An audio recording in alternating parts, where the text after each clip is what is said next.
When my wife, Clara, walked into the living room that evening, her face was glowing. She sat down beside me, holding my hand gently, and said with a trembling smile, "You're going to be a father again." For a moment, the words didn't register. My heart wanted to believe it, to feel the same joy I'd felt when she first told me about our daughter 3 years ago. But then a cold realization crept over me, like a shadow spreading across the floor. I looked at her carefully, my mind spinning. "That's strange," I said quietly, forcing a small smile. "Because I haven't been with you for months." The color drained from her face. She froze, her lips parting as if to explain, but no words came out. The silence between us grew heavier with every passing second, broken only by the sound of our daughter playing in the next room. Clara finally looked away, her eyes filling with tears. "It's not what you think," she whispered. I wanted to believe her, but there was no way around it. We had been living apart in the same house for weeks, barely speaking, sleeping in separate rooms. I had sensed distance in her long before tonight. Late-night calls she didn't answer, sudden work trips, and an unfamiliar perfume that lingered on her clothes. "Then what is it, Clara?" I asked, my voice shaking. "Because I can't find any explanation that makes sense." She looked down, tears falling freely now. "It was a mistake," she said finally. "It happened once. I didn't mean for it to go that far." My hands trembled as I tried to breathe. The air felt thick, almost suffocating. I wanted to shout, to break something, but our daughter's laughter from the next room kept me grounded. I stood up and walked toward the window, trying to process the words I had just heard. The world outside looked the same, calm, peaceful, but mine had just shattered. Clara followed me, crying harder now. "Please, Michael," she begged. "I didn't plan this. I didn't want to hurt you." Her words echoed in my head like a haunting melody. I turned around slowly. "But you did," I said quietly.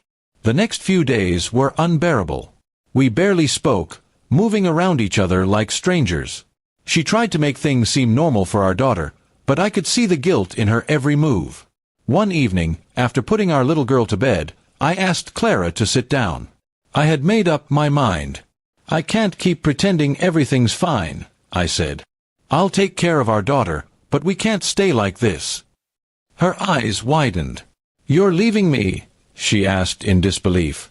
"No," I said firmly. "You left me months ago when you chose someone else." She broke down completely, apologizing over and over, but the trust that once held us together was gone. I packed my things that night and moved in with my brother temporarily.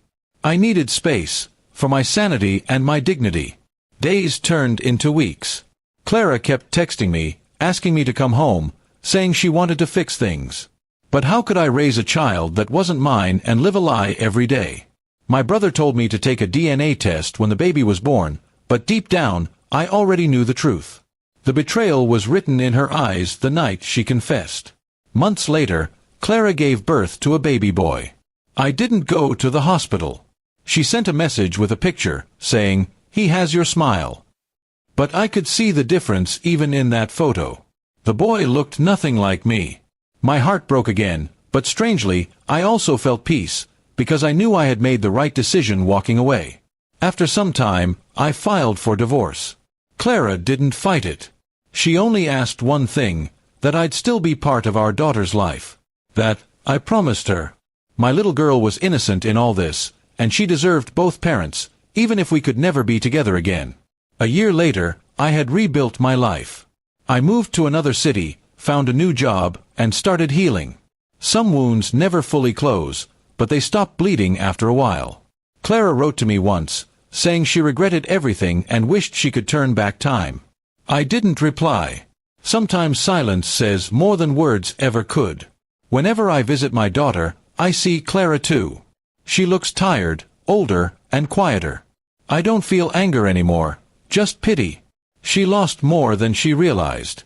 She destroyed a home, a trust, and a love that could have lasted a lifetime. People say forgiveness sets you free, and maybe that's true. But for me, it wasn't about forgiving her, it was about freeing myself from the pain she caused. I no longer carried her betrayal like a weight. I let it go. And as I watch my daughter laugh, I remind myself of one truth. Sometimes, Being a father means protecting your child not only from the world, but from the broken love that once tried to define your life.